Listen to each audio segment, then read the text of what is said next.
이번 시간에 해드릴 내용은요, 카메라 앵글입니다. 지난 시간에 이제 사진의 구도에 대한 기본적인 내용을 알아봤고요. 이 카메라 앵글도 구도에 포함되는 그런 내용이다라고 이렇게 말씀드릴 수가 있고요.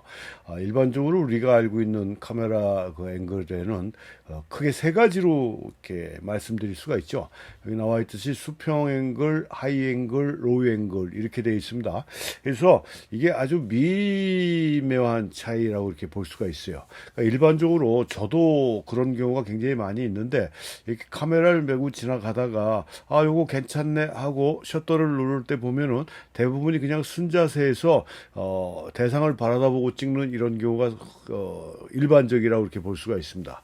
그게 뭐 구분해서 얘기한다라 그러면 하이 앵글이다, 수평 앵글이다라고 이렇게 얘기할 수가 있는데 거기에서 조금만 변화를 준다라고 했을 땐 같은 이미지라고 해도 사진에서 보여주는 분위기는 상당히 많이 바뀐다라는 점을 우리가 꼭 명심을 해야 된다. 그래서 촬영을 나가게 되면 그 자세에 대한 그런 그 위치에 대한 그런 내용을 항상 머리에 염두에 두고 이 몸을 좀 사리지 않고 촬영하는 이런 자세를 갖는 게 완성도 높은 사진을 만드는 첫 번째 방법이다라는 점을 일단 시작 전에 이렇게 말씀을 드리고요.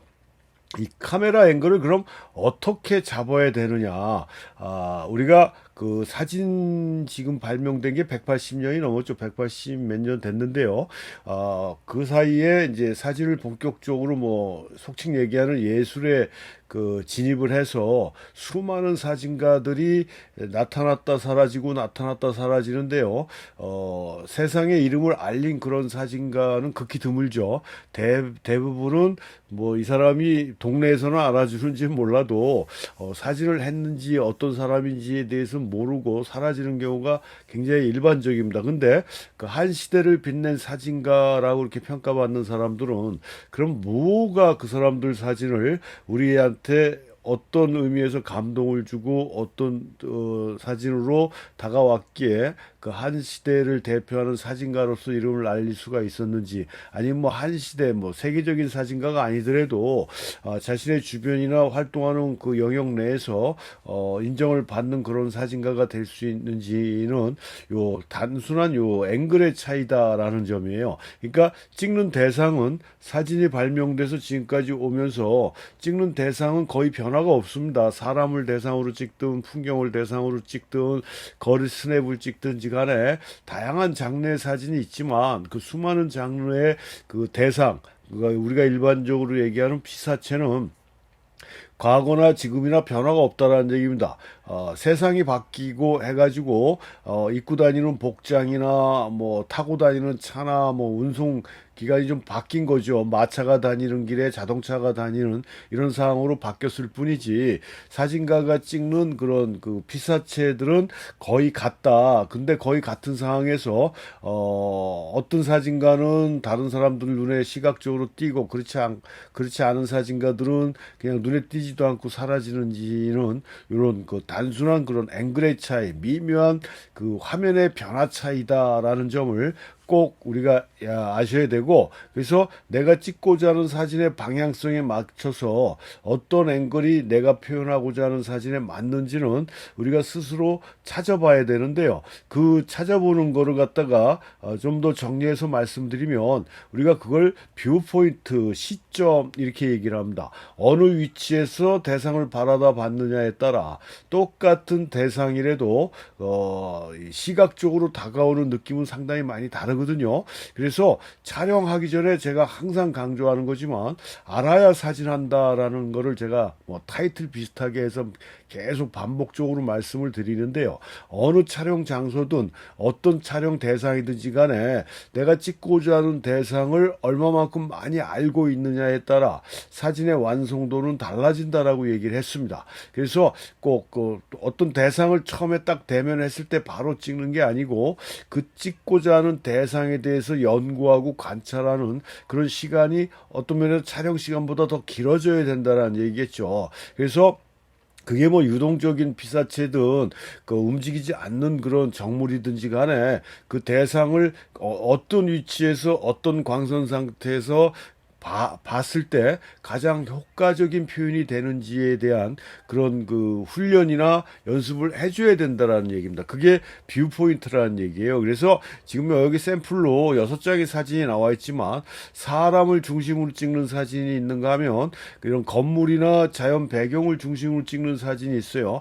같은 대상이더라도 지금 좀 작은 화면이라 잘 모르실 수도 있겠지만 이미지 자체가 우리가 시각적으로 다가오는 이미지 자체의 효과는 틀린다라는 얘기입니다. 그래서 내가 찍고자 하는 대상을 얼마만큼 많이 알았느냐에 따라 이 위치에서 카메라는 어떤 높이로 어떤 화각으로 찍어야 되는지에 대한 정답을 세워놓고 대상에 접근해서 촬영하는 게 가장 이상적인 방법이고 요 뷰포인트를 꼭 찾아줘야 된다라는 얘기입니다. 같은 위치라고 그래도 그러니까 뭐 제가 강의할 때도 늘 드는 예지만 그 1층 현관에서 뭐 만약에 골목에 있는 건물이었다라고 그러면 1층 현관을 열고 보는 골목의 분위기하고 2층이나 3층 창문을 열고 아래로 내려다보는 골목의 분위기는 똑같은 골목이더라도 느낌이 달라진다는 얘기거든요. 왜냐하면 보는 시각, 눈의 위치가 바뀌기 때문에 같은 대상이라도 느낌이 바뀐다. 그래서 이렇게 내가 찍고자 하는 대상의 가장 이상적인 위치, 촬영 위치는 어딘지를 우리가 사전에 검토하고 알아야 되는데 이걸 우리가 시점 뷰 포인트다라고 얘기를 하는 겁니다. 그러니까 뭐 어떤 처음 가는 장소다 그러면 우리가 쉽게 말을 해서 그냥 이 뭐예요? 그 처음에는 뭐 자료조사차 간다라는 식으로 가시면 된다는 얘기예요. 그래서 이게 한 번 갔을 때 안 보이던 게 두 번 갔을 때 보이고 세 번 갔을 때 보이고 하는 거는 그 장소는 변화가 없는데 갈 때마다 거기에 대해서 점점 알아간다라는 얘기겠죠. 알아가다 보니까 요 시간대 요 위치가 이 대상을 이렇게 보여주는구나라는 거를 알아감으로 해서 아주 정확하고 자기가 표현하고자 하는 목적에 맞는 그런 포인트를 찾아낼 수 있다라는 얘기입니다. 이 앵글도 그런 뷰 포인트의 일종이다라고 보시면 뭐 크게 문제되지는 않을 겁니다. 그래서 이 시점 뷰 포인트를 찾는 것도 굉장히 중요한 요소다라는 얘기고요. 우리가 아까도 얘기했지만 이 앵글에는 크게 세 가지 수평 앵글, 하이 앵글, 로우 앵글 이렇게 나눈다고 얘기를 했지 않습니까? 그래서 첫 번째 수평 앵글을 보시면 그러니까 일반적인 게 눈높이죠. 아이레벨이라고 이렇게 얘기할 수가 있는데요. 대상에 대해서 카메라의 수평 각도에서 보는 겁니다. 그러니까 카메라하고 대상이 평행이죠. 평행인 앵글이고 그래서 아주 일상적인 육안의 그런 시각 가장 가까운 그런 앵글이 이 수평 앵글이다. 눈높이기 때문에요. 그러다 보니까 굉장히 자연스럽고 아주 정직한 표현으로 다가오는 앵글이 수평 앵글이고 또 그런 점이 장점일 수도 있지만 단점이라는 게 굉장히 소극적으로 대상에 접근하는 것 같다. 그러다 보니까 사진에 힘이 좀 빠질 수가 있고요. 너무 평범해지다 보니까 이 시각적인 효과가 좀 떨어지는 그런 단점도 있다라는 얘기입니다. 그래서 보면은 내용적인 면에 신경을 쓰는 게 아니라 그렇게 시각적으로 눈에 띄지 않는 거에 대한 부담감 때문에 아주 뭐 너무 와이드한 광각 앵글을 쓴다든가 뭐 하는 이런 식의 장비로 그걸 대처하려고 하시는 분들이 좀 주변에 상당히 많은 것 같은데 그건 절대 나쁜 방법입니다. 그래서 하여튼 이 수평 앵글은 인간적 시각이고 가장 자연스럽고 평범한 앵글임에도 불구하고 그렇게 너무 단순하다 보니까 시각적으로 다가오는 게 한계가 있다. 근데 이런 그 평범성을 그 단점을 장점으로 바꿔줄 수가 있다라는 얘기죠. 그래서 이걸 제대로만 활용한다라 그러면 그 보는 사람으로 하여금 저항감이나 이런 게 없이 화면 속으로 관심을 끌어들일 수 있는 그런 또 시각을 갖고 있는 게 수평 앵글입니다. 그러니까 사진의 그런 내용적인 면을 강조해줘야 된다라는 얘기겠죠. 그래서 수평 앵글은 단순하지만 평범한 그래서 우리가 이 수평 앵글 하면은 가장 대표적으로 나오는 사진가가 많이들 들어보신 분들도 있겠지만 앙리 까르띠에 브레송이에요. 지금 사진 찍고 있는 사람이 앙리 까르띠에 브레송인데 이 사람의 그 뭐 여러 다양한 사진들이 있지만 이 앙리 까르띠에 브레송을 대표하는 사진은 결정적 순간이라는 사진집이 가장 대표적인 사진이고요. 그 결정적 순간, 그러니까 쉽게 얘기하면 거리 스냅입니다. 이 사람은 뭐 다 보도 사진가, 스트릿 포토라고 그래서 거리 사진가, 뭐 다큐멘터리 사진의 범주에 속하는 그런 사진가인데, 이 스트레이트한 사진, 또 스트리트 포토, 거리 사진의 아주 대표적인 사진가고, 근데 이 사람이 거리 사진을 찍으면서 이 사람이 사진 쪽으로 추구했던 거는 인간적 관점의 사진이에요. 그러니까 사람이 사람을 보는 시각에서 사진을 찍어야 된다라고 사진의 방향성을 설정해 놨기 때문에 이 사람이 가장 그 표현에, 자기가 생각했던 표현에 맞는 게 수평 앵글이었다라는 얘기입니다. 근데 지금 여기서도 보면 약간 한쪽 발은 무릎을 꿇었어요. 그래서 조금 낮은 위치죠. 낮은 위치인데 거의 수평 앵글입니다. 그러니까 아주 극단적인, 이따가 말씀드릴 하이 앵글이나 극단적인 로우 앵글 이런 걸 거의 사용을 안 했어요. 뭐 거의는 아니지만 몇 장 높은 계단 위에서 이렇게 아래로 내려다보는 그런 앵글도 있긴 하지만 대체적으로 까르띠에 브레송 사진은 수평 앵글이라는 얘기입니다. 왜냐하면 이 사람의 사진적인 방향성이 사람이 보는 세상이니까, 사람이 보는 세상은 아까 우리가 수평 앵글에서 말씀드렸듯이 가장 그 아이 레벨, 눈높이에서 보는 거거든요.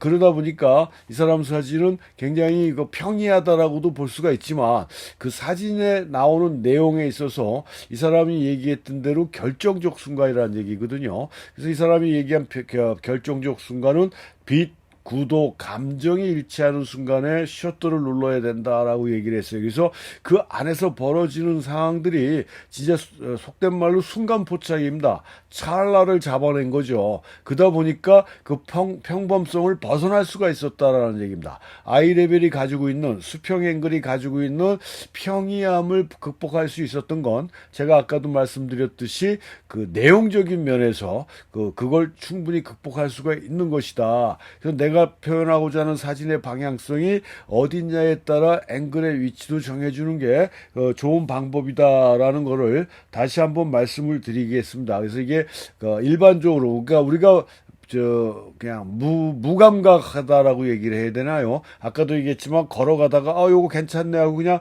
서서 찍는 그런 사진들이 어떤 면에서는 대부분 다 수평 앵글인데, 그러다 보니까 굉장히 평이해질 수가 있고 시각적으로 눈에 띄지 않는 그런 단점이 있지만 내용적인 면으로 그걸 보완한다라고 그러면 완성도가 높은 사진을 만들어줄 수 있는 충분한 자격을 갖고 있고 가능성을 가지고 있는 게 수평 앵글이다. 거기에 대표적인 사진가가 까르띠에 브레송이다라는 점을 아시면 좋겠고요. 그 다음에 이제 두 번째가 하이 앵글이죠. 하이 앵글은 한문으로 얘기하면 저희가 사진 처음 배울 때는 번역서들, 특히 일본 사진 기술서를 번역한 책들이 많다 보니까 그게 부감 촬영이라고 얘기했습니다. 한문으로 무슨 한자인지 모르겠는데요. 위에서 아래로 찍는 겁니다. 그러니까 카메라의 시각이 위에서 아래로 찍는 거죠. 요즘은 아주 많이 듣는 드론 촬영이라고 그러지 않습니까?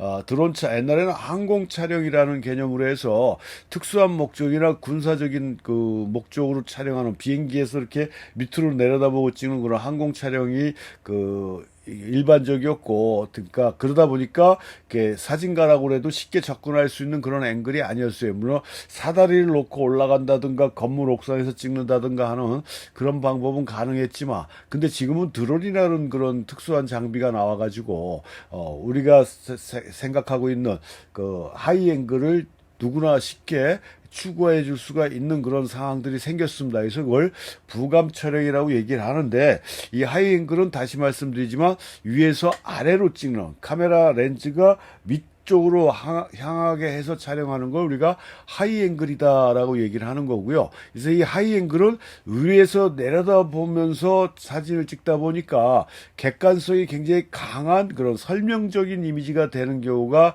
일반적입니다. 물론 이게 교과서적인 얘기예요. 하여튼 그런 하이 앵글은 이러한 특성을 갖고 있는 게 또 하이 앵글이고, 또 하이 앵글은 뭐예요? 경사각하고 수직각이 있어요. 그러니까 위에서 아래로 내려다 찍을 때도 90도 되는 각도에서 수직각으로, 그러니까 드론으로 촬영하는 게 어떤 면에서는 그 수직각이 더 많죠. 물론 경사각으로 찍는 것도 있습니다. 하지만 수직각을 표현할 수 있는 아주 효과적인 방법이 드론을 이용해서 촬영하는 방법이라고 볼 수가 있는데, 이 경사각과 수직각에 따라서 이 화면에 나타나는 그런 효과는 많이 틀립니다. 지금 여기 텍스트 박스에 가려갖고 뒤에 배경 사진이 잘 보이지는 않지만, 이건 그 수직각, 거의 수직각에 가깝다라고 볼 수가 있습니다. 근데 약간 경사각이죠. 각도가 굉장히 가파른 그런 경사각이라고 볼 수가 있는데, 만약에 저걸 90도에서 찍었다 그러면 네모난 상자만 보였을 거 아니겠습니까? 근데 경사각으로 찍다 보니까 건물의 그런 몸뚱아리도 좀 나와갖고 이미지가 살짝 좀 변화가 됐어요. 그래서 수직각하고 경사각은 카메라의 각도에 따라서 나타나는 이미지 효과는 상당히 많이 다르게 표현이 된다라는 게 또 이 하이 앵글이 가지고 있는 특징이고, 그래서 경사각은 각도에 따라서 시야가 상당히 넓어집니다. 넓어지다 보니까 구체적이어서 설명적인 효과가 강한 이런 상황이 될 수가 있습니다. 이것도 마찬가지로 수직각으로 찍었다 그러면 고속도로 풍경인데 차의 윗부분만 찍히다 보니까 굉장히 조형성이 강조되는 그런 사진이 될 수가 있겠지만, 지금 경사각으로 찍다 보니까 자동차의 원형 자체가 그래도 거의 다 나타났죠. 그래서 이렇게 설명적인 효과가 좀 강한 느낌을 만들어낼 수가 있지만, 수직각은 어떻다고 그랬습니까? 피사체의 입체감이 거의 사라지고 조형적인 패턴이 강조돼서 대상의 분위기를 실제 피사체가 갖고 있는 이미지하고는 완전히 다른 효과로 만들어줍니다. 제가 이 하이 앵글 촬영을 그렇게 많이는 안 하지만, 그러다 보니까 이 자연 상태에서 찍는 사진들이 간혹 있어요. 그러니까 야생화라든가 이런 것들이 있는데, 요게 이제 완전히 90도로 찍은 그런 수직각이죠. 그래서 원형이 좀 강조가 된 거죠. 입체감, 볼륨감은 없지 않습니까? 물론 아웃포커스가 됐기 때문에 입체적으로 좀 이렇게 뜬 느낌은 있지만, 앵글 자체로 봤을 때 그냥 동그란 원형으로 나왔다는 얘기입니다. 그래서 좀 전에도 말씀드렸듯이 조형적으로 패턴화되는 그런 대상의 분위기를 바꿔주는 이런 효과를 만들어내는 게 이 수직각 경사각과의 차이점을 보여주는 것이다 라는 점입니다. 그래서 같은 대상이라도 만약 인물 사진을 찍는다 그러면 인물의 얼굴 부분은 굉장히 클로즈업이 되니까 커 보이면서 몸은 굉장히 작아지는 이런 형태로 또 표현이 되는 이런 경우가 있어서, 사진 입문서나 이런 데를 보면은 그 하이 앵글로 인물 사진을 찍지 말아라 라는 식으로 얘기를 하는데, 꼭 찍지 말아야 될 필요는 없죠. 그 효과가 어떤 면에서 자기가 표현하는 이미지 효과에 맞다라 그러면 사람 인물도 하이앵글 효과로 촬영을 해주면 되는 거고요.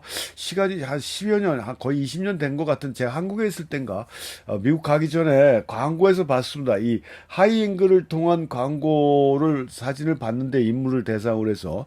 그래서 그 역발상이라고 얘기할 수가 있나요? 이렇게 그 고정관념에서 탈피한 그런 앵글도 사진의 시각적인 그 효과를 훨씬 더 강조시킬 수가 있습니다. 근데 일반적으로 하이앵글은 인물 사진을 좀 피해줘야 된다라는 식으로, 왜냐면 머리가 너무 커 보이고 다리는 숏다리로 찍어버리니까 젊은 친구들 같은 경우는 굉장히 싫어하는 그런 앵글이라고 볼 수가 있는 거죠. 근데 그것도 충분히 극복할 수 있고 자신의 사진의 이미지에 맞다라 그러면 얼마든지 해줄 수 있는 그런 앵글이다라는 점을 또 한번 참고적으로 말씀드리고, 이 하이앵글은 심리적으로 굉장한 우월감이라든가 이런 지배감 혹은 불안한 느낌 같은 거를 강조시킬 수 있는 그런 앵글이고요. 그 다음에 깊이감이나 높이감 같은 걸 강조해서 복잡한 내면의 감정 표현에 어떤 면에서 좀 적합한 그런 표현 효과가 하이앵글이다라고 볼 수가 있습니다. 근데 지금 말씀드린 이 내용도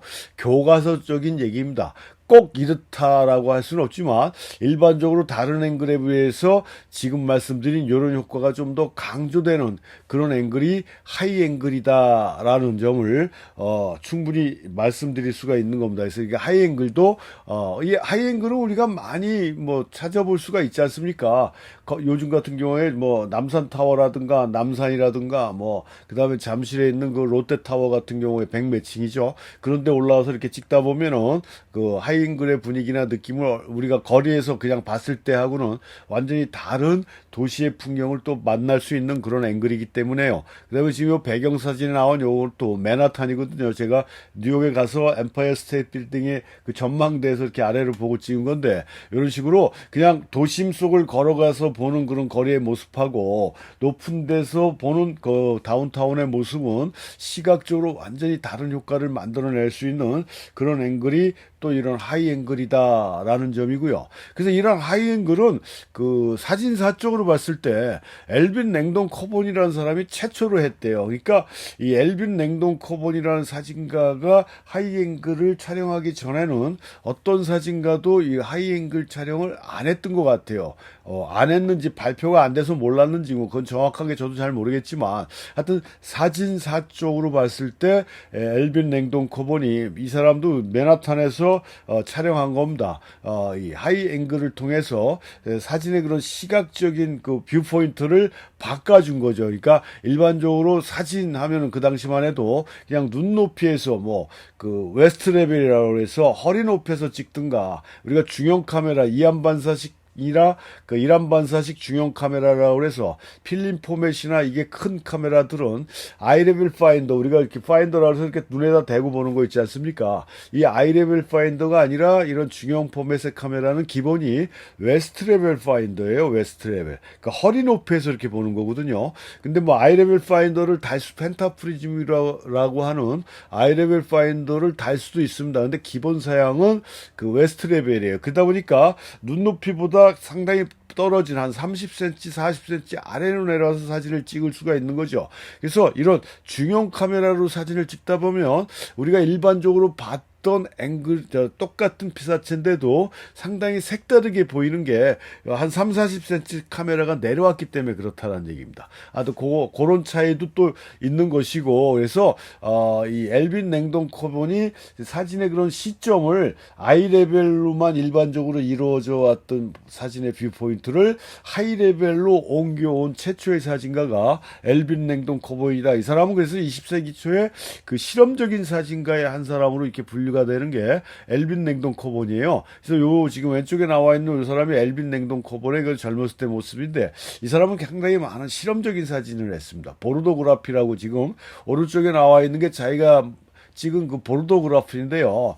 깨진 유리나 균형이 바란스가 맞지 않고 왜곡된 그런 유리들을 3면이나 4면을 이렇게 해가지고 그 가운데다 물체를 놓으면은 그 사면에 비친 그런 영상들이 복합적인 이미지를 만들어내 갖고 굉장히 추상성이 강한 그런 이미지를 만들어내지 않습니까? 그래서 자기가 만든 그런 틀을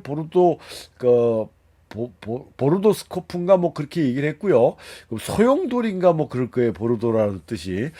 그렇게 해서 찍은 요런 사진을 보르도그라피라고 얘기를 해서 굉장히 그 창작, 그러니까 좀 새로운 시도를 해야 된다. 새로운 시도를 하지 않고 항상 늘 해왔던 대로 한다라고 그러면 사진가로서의 자격이 없다. 우리의 검은 상자를 땅에 묻어버려야 된다. 그러니까 사진을 하지 말아라. 뭐 이런 식으로 젊었을 때는 열정적으로 그 사진의 새로운 그런 그 느낌을 표현하기 위해서 작업을 했던 사진가가 엘빈 랭동 코본인데 그런 관점에서 이런 하이앵글이라는 사진의 새로운 뷰포인트를 창안해내는 그런 사진가입니다. 그러니까 누구도 지금도 하이앵글 생각할 수가 있지 않습니까? 우리가 뭐 콜럼버스 달걀이라는 얘기 아시잖아요. 달걀을 세워야 된다 했더니 남들은 세우려고 굉장히 애를 썼지만 콜럼버스는 밑에를 탁 쳐갖고 살짝 깬 다음에 세웠다라는 얘기가 있죠. 그러니까 얼마 얼마든지 누구도 생각할 수 있었는데 발상의 전환인데 그럴 용기나 저기가 없었던 거죠.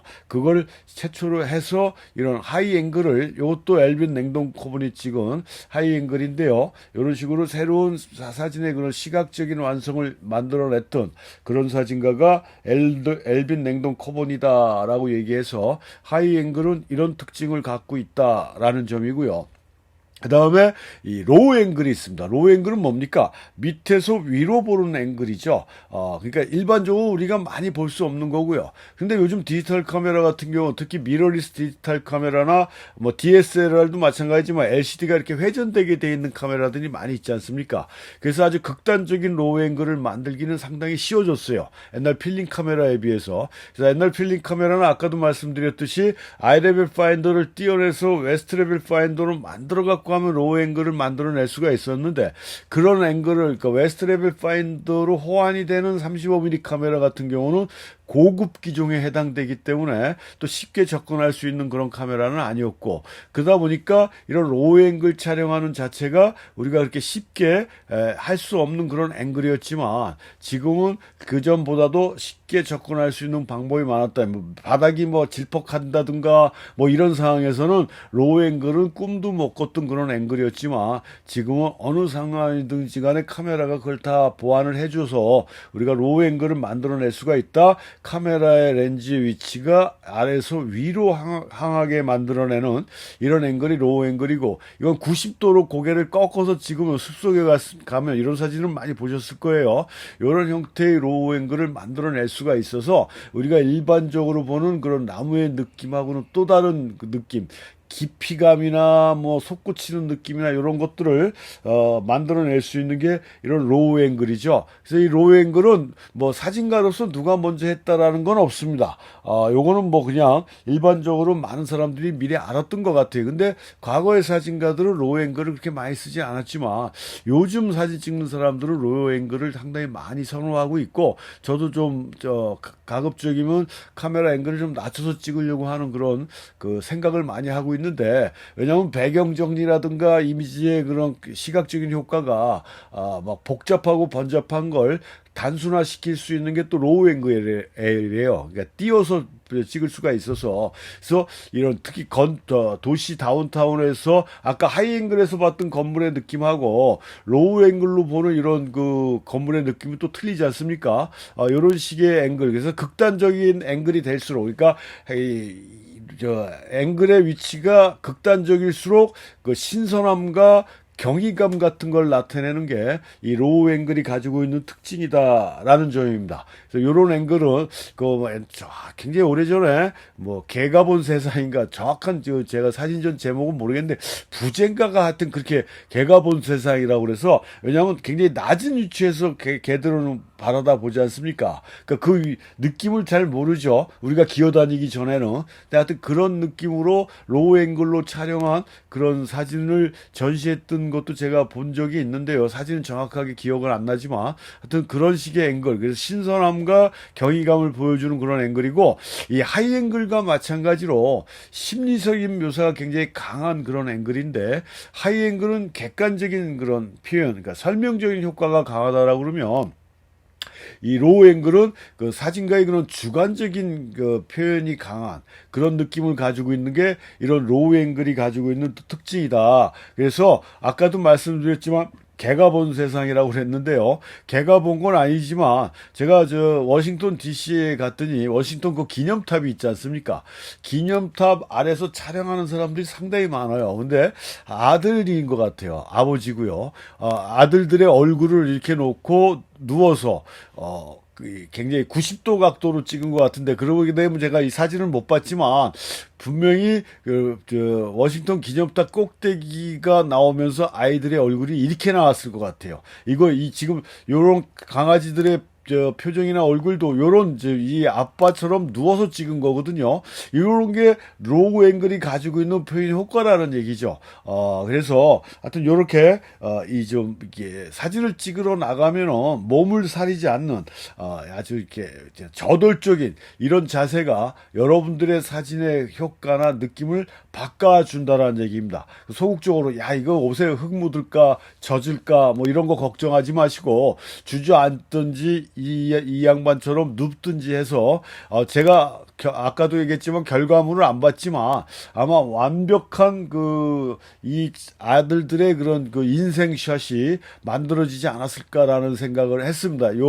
그 자세를 보고요. 그래서 하여튼 요런 식으로 크게 이 정리해서 말씀드리면 카메라 앵글은 수평 앵글, 하이 앵글, 로우 앵글. 그래서 로우 앵글은 그 안각 촬영이라고 한문으로 얘기하면 그렇게 얘기하고 하이 앵글은 부감 촬영인데 뭐 한문까지 우리가 알 필요는 없고 그냥 하이 앵글, 로우 앵글로 정리해서 알고 계시면 되고 똑같은 대상이라도 위치가 어디냐에 따라 같은 대상이라도 사진의 효과는 완전히 달라진다. 그래서 이 사진 구도라는 건 좋은 사진은 사진에 들어가는 이미지도 상당히 중요하고 더더욱 중요한 건 사진가가 나타내고자 하는 부분에 사진을 보는 관람자의 시선이 집중되는 것이라 불필요한 요소는 과감하게 빼버리고 내가 필요한 부분만 화면에 꽉 차게 찍으면 그게 최고의 구도라고 제가 지난 시간에 이렇게 말씀드렸잖아요. 그래서 좀 전에도 말씀드렸듯이 카메라의 위치가 어디에 있느냐에 따라 사진의 효과나 이미지도 달라진다라는 점을 보시고 사진을 찍기 전에 대상을 연구하고 관찰하는 시점에서 그 뷰 포인트도 정확한 뷰 포인트를 찾아줘야 된다라는 얘기예요. 뷰 포인트를 제대로 찾아주고 그 위치에서 촬영을 했을 때 사진의 결과적인 완성도는 상당히 높아진다. 뭐 사진은 우연을 필연으로 만들어나는 과정이다라고 이것도 제가 누누이 말씀드리는 거지만 그 우연을 필연으로 만들기 위한 사전 조사가 그만큼 중요한 것이고 그 사전 조사의 이 뷰 포인트 시점을 찾는 것도 굉장히 중요한 요소다. 그래서 찾고자 하는 표현하고자 하는 이미지에 맞는 시점을 찾아야 되고 그 시점이 하이 앵글이 될 수도 있고 로우 앵글이 될 수도 있고 아이 레벨 수평 앵글이 될 수도 있다라는 점. 그래서 다양한 위치에 만약 그게 정확하게 이게 어느 위치에서 찍어야 될지 정확한 답이 생각이 안 난다 그러면 위에서도 찍어보고 아래서도 찍어보고 눈높이에서도 찍어봐서 관찰을 해보시면 되잖아요. 그래서 이 사진에 내가 찍고자 하는 사진의 이미지는 로우 앵글이 좋겠구나, 하이 앵글이 좋겠구나, 각도는 몇 도 정도 위치에서 하이 앵글을 할까, 로우 앵글을 할까라는 식의 그 답을 만들어 놓고 대상에 접근하는 게 완성도가 좋은 사진을 만들어 줄 수 있는 지름길이다라는 점을 다시 한번 강조하면서 카메라 앵글에 대한 내용을 마치겠습니다.